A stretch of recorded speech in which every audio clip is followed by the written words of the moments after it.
보편적인 유대인들은 로마의 압제에서 해방시키고 다시 회복시키는 정치적인 메시아를 기다렸습니다. 이 중에는 열심당원들이 있었습니다. 예수님의 제자들 대부분은 열심당원들이었어요.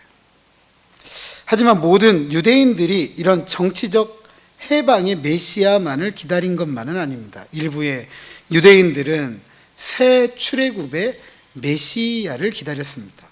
고대 유대인이라고 한다면 누구나 알고 있었겠지만 새 출애굽이 일어나려고 하면 먼저 새 유월절이 있어야 되는 거죠. 그리고 예수님은 그분의 마지막 만찬, 즉 성만찬을 유월절 식사로 행하셨습니다. 그런데 통상적인 유대인들의 유월절 식사가 아니었습니다. 유대인들의 유월절 식사는 출애굽 사건을 기념하면서 출애굽 사건을 이야기했습니다. 예수님은 유월절 식사에서 자신이 장차 겪을 고난과 죽음을 이야기하셨습니다. 그리고 유월절 식사를 위해 유월절 양고기가 지니는 의미를 설명하는 대신에 만찬의 떡과 만찬에 쓰인 포도주가 내 몸이다, 내 피다 라고 하시면서 이 몸과 피를 먹고 마시라 라고 하였습니다. 예수님은 옛 출애굽을 기념하는 식사가 아니라 새 출애굽, 즉 오랫동안 이스라엘이 기다려왔던 메시아의 유월절 식사를 새롭게 제정을 하셨습니다. 이처럼 유대인의 출애굽과 유월절을 예수님의 성만찬을 통해서 비추어 본다면 이제 우리는 새 출애굽의 여정을 따라서 어디로 가야 되냐면 광야로 가야 됩니다. 그렇죠? 유월절 식사하고 출애굽하고 바로 어디로 나가게 되죠? 광야로 나가게 되잖아요. 이스라엘은 40년 동안 광야 생활했습니다. 이들의 광야 생활은 시험과 고난의 시간이죠. 그러면서 이 시간을 통해서 하나님을 향한 충성을 확인하고 때로는 실패했을 때 다시 배우고 깨닫는 시간이 되었습니다. 그리고 이 기간 동안 하나님은 이들에게 아주 특별한 음식을 내려 주었습니다. 그것이 무엇이죠? 만나죠. 만나와 메추라기. 만나만 얘기하셨어야 되는데 메추라기까지 이따가 얘기할 건데 네, 감사합니다. 네. 만나와 메추라기를 내려주셨어요. 이거 왜 내려주셨냐면 이것을 통해서 이스라엘이 광야 생활 중에서도 무엇을 지키라고요? 생명을 지키도록 주셨습니다. 이처럼 예수님과 함께한 새 출애굽에서도 우리가 생명을 지킬 하늘의 만나를 기대할 수가 있는 거죠. 그래서 우리가 읽은 본문을 포함해서 예수님은 요한복음 6장에서 자신의 성만찬을 통해서 우리의 생명을 보존할 하늘의 만나를 가르쳐 주십니다. 오늘 우리는 예수님께서 가르치신 하늘의 만나를 함께 생각해 보고 성찬을 통해 하늘의 만나를 먹고 마시는 귀한 시간이 되시기를 먼저 주님의 이름으로 축복합니다. 출애굽기 16장을 살펴보면 만나 이야기가 등장합니다. 이 이야기에는 만나가 가지고 있는 4가지 특징이 기록되어져 있어요. 첫 번째는 만나가 하나님께서 자기 백성에게 먹도록 직접 주신 하늘의 기적의 떡이다라는 사실입니다. 두 번째는 만나는 이중의 기적 중 하나예요. 우리 남권사님 이야기해 주셨던 것처럼 이스라엘은 아침에는 만나를 먹었고 저녁에는 메추라기를 먹었습니다. 세 번째로는 이스라엘은 만나를 일용한 양식으로만 먹었을 뿐만 아니라 성막의 지성소 안에 두고 보관한 게 아니라 보존을 했습니다. 성막은 굉장히 중요한 곳이잖아요. 중요한 곳, 거룩한 곳. 그러니까 만나가 어떤 것이다? 귀하고 거룩하고 중요하다는 것입니다. 네 번째로는 이 만나가 아주 독특한 맛을 가지고 있다. 특별히 이스라엘이 먹고 이런 표현을 썼어요. 꿀 섞은 과자와 같다 그랬습니다. 꿀과자와 같다. 꿀과자. 이것은 이스라엘에게 약속된 가나안 땅을 하나님께서 어떻게 표현하죠? 어떻게 표현하죠? 젖과 꿀이 흐르는 땅. 그리고 이스라엘이 직접 이 땅에 가서 보니까 정말로 젖과 꿀이 흐르는 땅이었다. 이렇게 표현을 합니다. 그러니까 미리 광야에서 만나를 통해 꿀 섞은 과자 같은 하늘의 만나를 먹게 하신 건 니들이 앞으로 가서 살게 될, 정착하게 될 가나안 땅을 미리 하나님께서 맛보게 하신 거죠.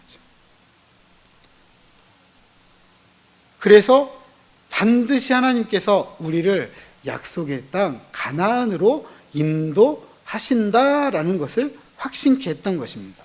그리고 이스라엘이 약속의 땅에 딱 도착하고 나니까 거기에서 유월절을 지키자 곧 바로 만나가 그치게 됩니다.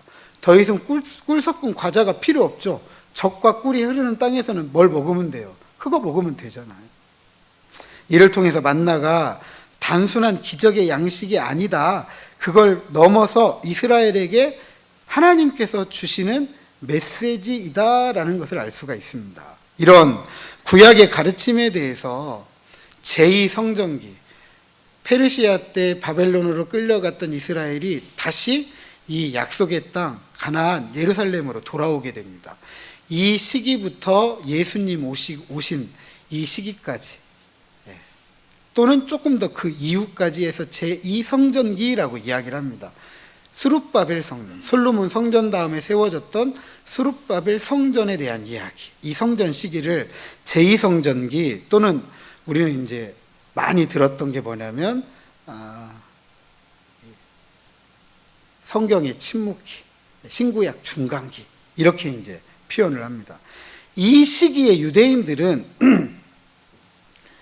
이 구약의 이 가르침을 세 가지로 좀 이해를 했습니다. 첫 번째는 이스라엘 민족에게 주어진 만나는 기적이었잖아요. 하늘에서 내려온 기적이었습니다. 그런데 단순한 기적이 아니라 이미 만나는 하늘에 선지한다, 이미 있었다라고 이해를 했습니다.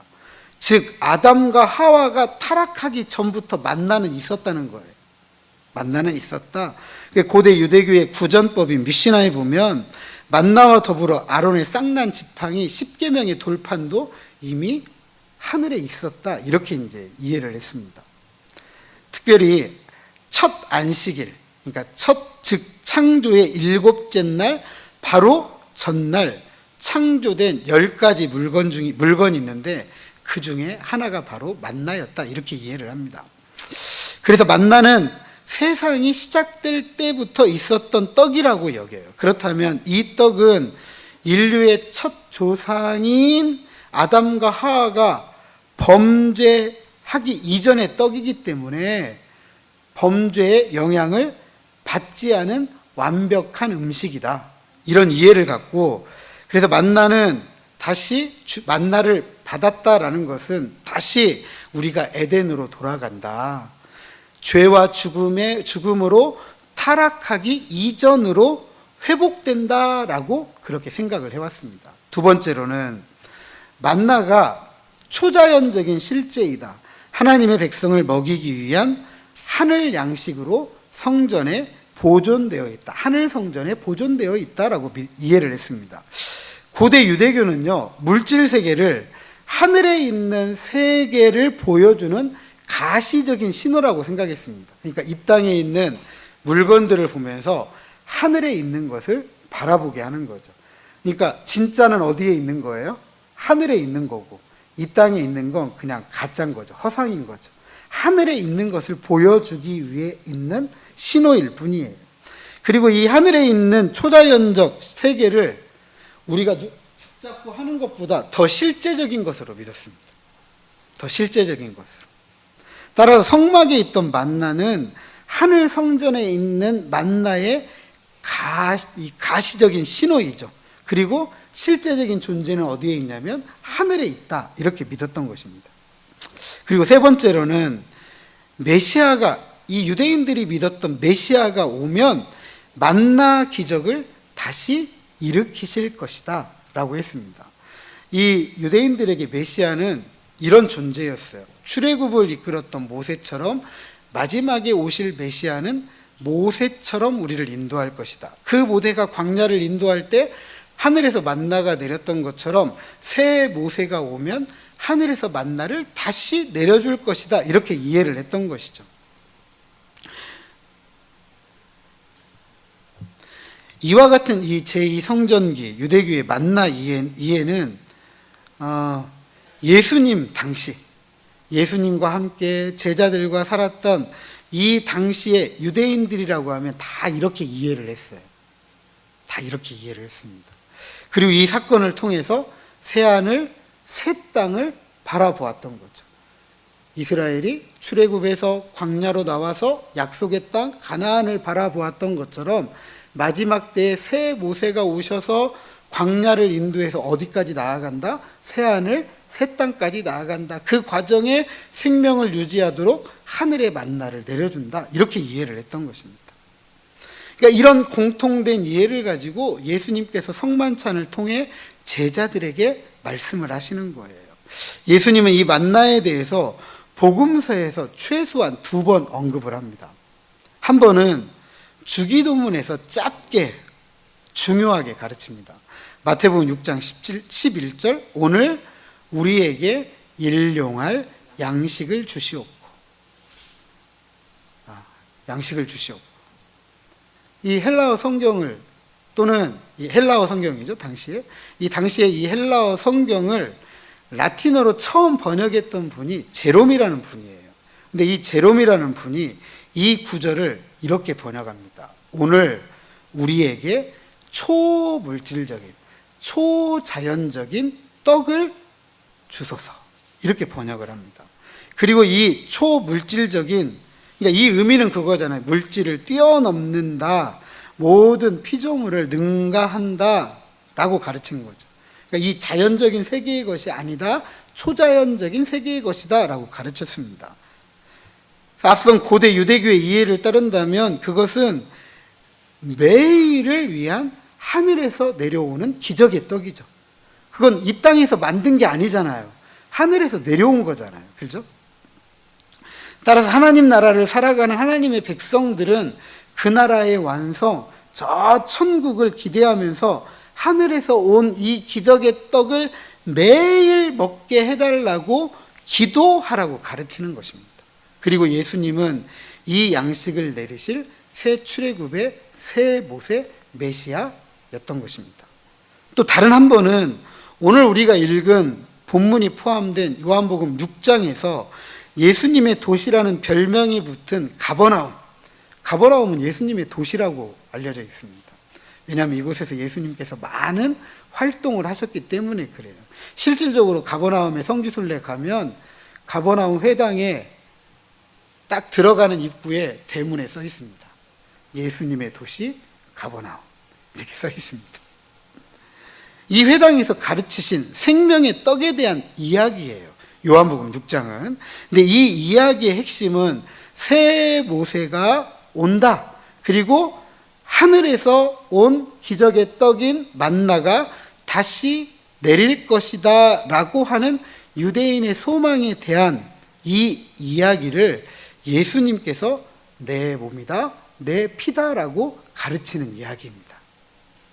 그것을 가르치기 위해서 6장 1절 이하 15절에 보면 예수님께서 광야에서 5,000명을 먹이십니다.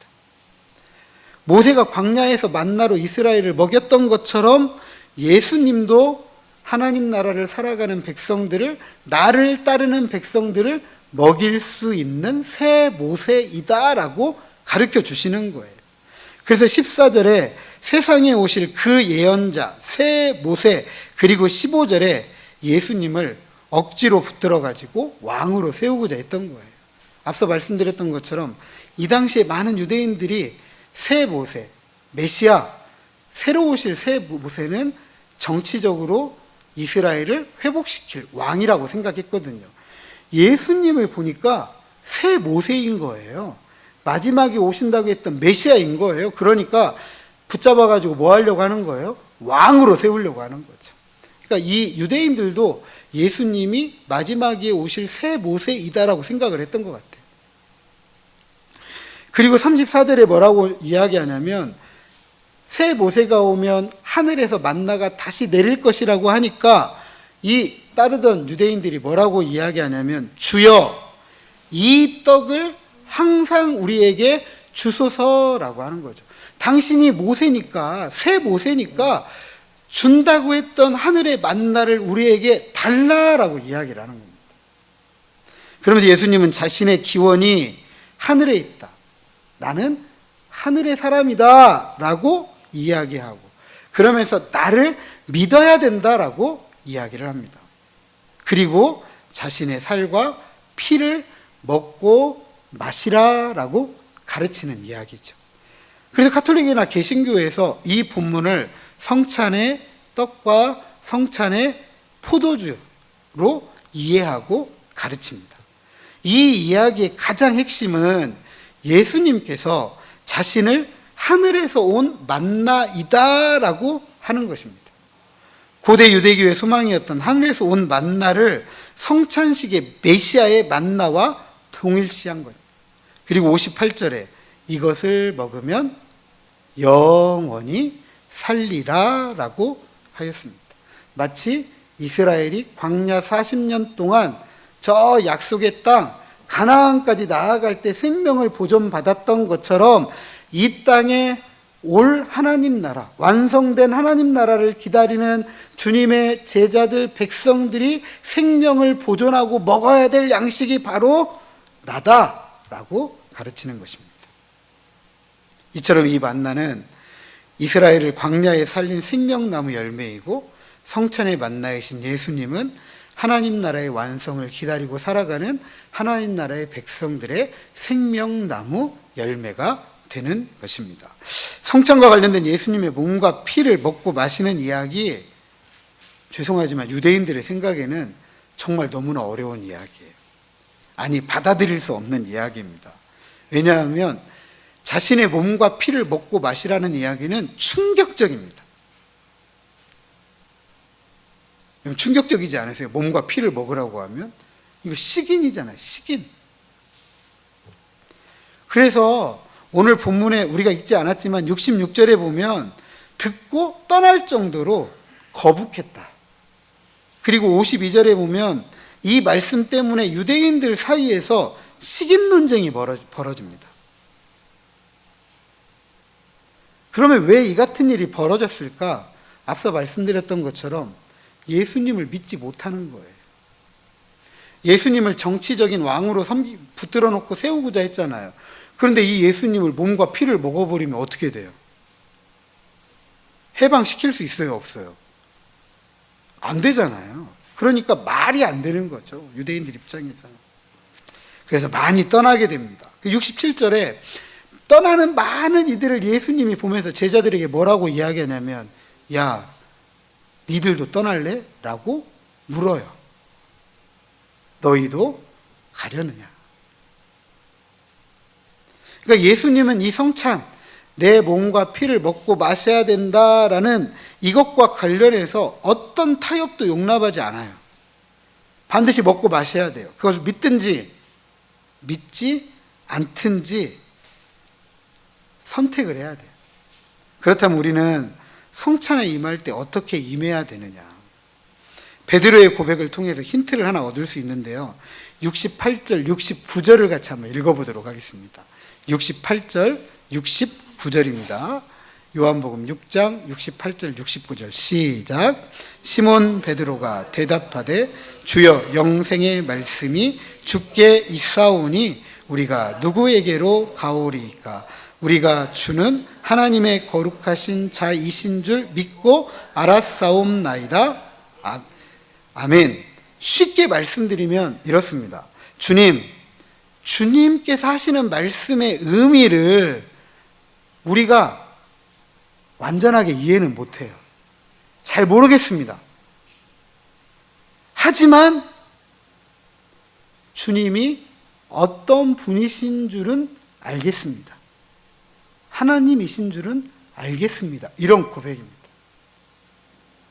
주님이 하시는 말씀은 이해가 다 안 돼요. 그런데 주님이 하나님인 것만은 알겠습니다라는 고백입니다. 우리가 성경을 다 이해하고 믿어요? 아니잖아요. 이건 잘 모르겠는데 그래도 하나님이 하나님인 것만은 알겠습니다. 네. 이런 태도인 거죠. 그렇다면 우리가 알아야 할 하나님이신 예수님은 어떤 분이실까? 베드로가 내가 주님을 하나님으로 안다라고 하는 이 고백은 어떤 의미일까? 62절에 예수님이 자신이 누구인지에 대해서 말씀을 합니다. 그러면 너희는 인자가 이전에 있던 곳으로 올라가는 것을 본다면 어떻게 하겠느냐? 반어법이죠. 인자가 올라가면 믿을래 말래, 이런 반어법이에요. 믿어야 된다는 이야기죠. 공강복음에 보면 예수님은 평범한 인간성을 벗어난 존재입니다. 그죠? 우리같이 일반적인 사람이 아니에요. 물론 사람이시지만 보통의 사람과는 좀 다른 것을 우리가 보게 됩니다. 늘 이렇게 이야기해요. 자신이 신비로운 신적인 정체성을 가지고 있다라고 설명할 때 꼭 쓰는 단어가 뭐냐 하면 인자입니다. 인자. 그래서 마가복음 2장에 보면 인자가 땅에서 죄를 사하는 권세가 있다라고 예수님께서 자신을 이야기하고, 또 마태복음 12장에서 성전보다 큰 이가 여기 있다, 인자가 안식일의 주인이다, 자신을 이야기하고, 또 요한복음 8장에 보면 아브라함이 나기 전부터 내가 있었다라고 하면서 요한복음 10장에 보면 심지어 예수님은 나와 아버지는 하나다라고 하였습니다. 예수님은 이렇게 자신이 하나님이다라고 밝히셨습니다. 그리고 예수님은 하나님이시니까 하늘에서 온 기적의 떡, 그것을 우리에게 주실 수 있는 분인 거죠. 아멘. 두 번째로 우리가 알아야 할 하나님이신 예수님은 부활하셨다라는 사실이에요. 오늘 우리가 읽었던 요한복음 6장 55절에 보면 한번 읽어.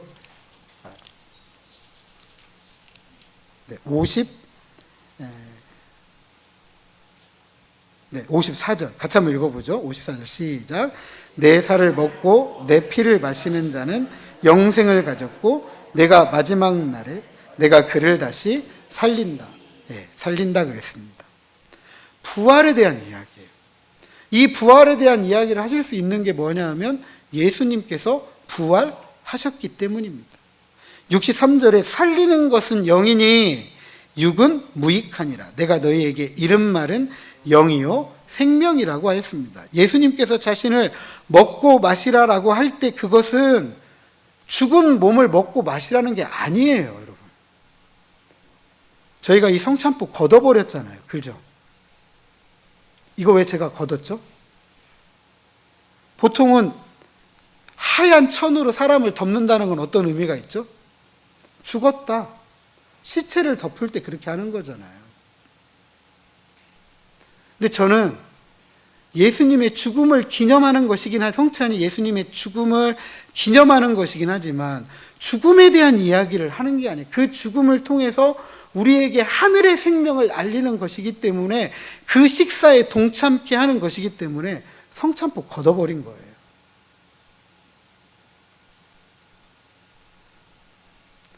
그리고 오해는 하지 마세요. 우리 교회가 이렇게 한다고 해서 다른 교회 갔는데 성찬포 덮여있다고 해서 저거 틀렸다고 얘기하시면 안 돼요. 지금까지 그렇게 다 해오셨는데 어느 날 갑자기 그걸 벗기면 얼마나 깜짝 놀라겠어요. 이거 근데 저희 교회는 안 놀래시더라. 좀 제가 이거 성찬포 걷을 때 걱정을 좀 많이 했거든요. 근데 안 놀래시더라고. 워낙 제 이야기를 잘 이해해서 그러신지 너무 순종적이고 잘 따라오셔가지고 저도 참 즐겁게 목회를 하고 있습니다. 그러니까 다른 교회 가서 비교하면서 이게 맞다, 저게 틀리다라고 하면 된다, 안 된다? 안 돼요. 네. 그렇게 배웠고 그렇게 알고 있고 그렇게 해왔는데 그렇게 틀렸다고 하시면 안 돼요. 여러분 그렇게 해오셨잖아요, 지금까지. 근데 저하고 이제 신앙생활 하면서 좀 그런 의미를 배워가면서 벗겨보기도 하고 그러는 거죠. 예수님께서 우리에게 주시는 몸과 피는 죽은 시체를 나누어 주는 게 아니라 산 몸을 우리에게 나누어 주시는 거예요. 부활하신 자신의 몸과 자신의 피를 우리에게 나누는 이야기입니다. 그래서 우리는 성찬을 통해서 우리의 부활을 바라보게 되는 거죠. 아, 우리도 산 생명을 가지고 살아가는 저 세상을 꿈꾸게 하는 것이죠. 그러므로 성찬식은 예수님의 죽음을 넘어 부활을 바라보는 것이고, 우리는 그것을 눈으로 보고 확인하고 깨닫고 부활의 삶을 작정하게 되는 것입니다. 사랑하는 성도 여러분, 우리가 성찬식에 참여할 때 솔직하게 별다른 감흥이 없잖아요. 그죠? 별로 느낌이 없잖아요. 뭐 그냥 카스테라 조금, 포도즙도 조금, 뭐 주시려면 그냥 한 주먹씩 주시든지 한 잔씩 주시든지, 그래야 뭐 씹는 맛도 있고 마시는 맛도 있을 텐데, 이 조금 별로 별다른 감흥이 없고 그렇습니다. 근데 죄송하지만 이걸 만약에 그렇게 생각한다면 믿음이 없는 거예요. 우리는 이 자리에 풍성하게 먹고 마시려고 앉아 있는 게 아니라 하늘의 만나를 먹기 위해 앉아 있습니다. 부활하신 예수님의 몸을 나누기 위해 앉아 있습니다. 그걸 믿음으로 받게 되면 그분의 몸을, 피를 받게 되는 것이고, 믿지 않으면 그냥 썩어 없어질 카스테라 조금, 포도즙 조금을 먹고 마시는 것일 뿐이에요. 바리새인이 예수님을 거부한 이유도 예수님을 하나님으로 인정하지 않았기 때문입니다. 제자들이 예수님의 성찬의 메시지 어렵게 이해하고 많은 이들이 떠난 이유도 예수님께서 하나님이심을 믿지 않았기 때문입니다.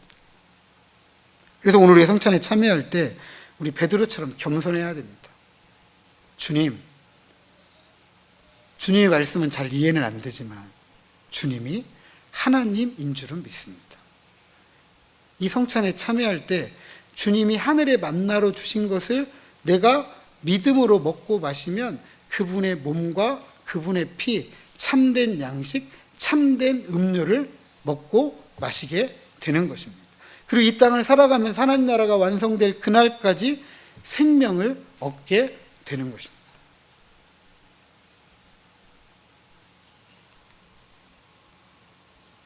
부디 참된 양식, 참된 음료인 성찬을 먹고 마시면서 예수님과 함께 시작된 하나님 나라의 완성, 그 나라를 힘있게 살아가면서 부활의 참소망을 통해 나와 너, 우리가 함께 살아가는 하나님 나라를 이루어가는 저와 여러분, 우리 모두가 되시기를 주님의 이름으로 축복합니다.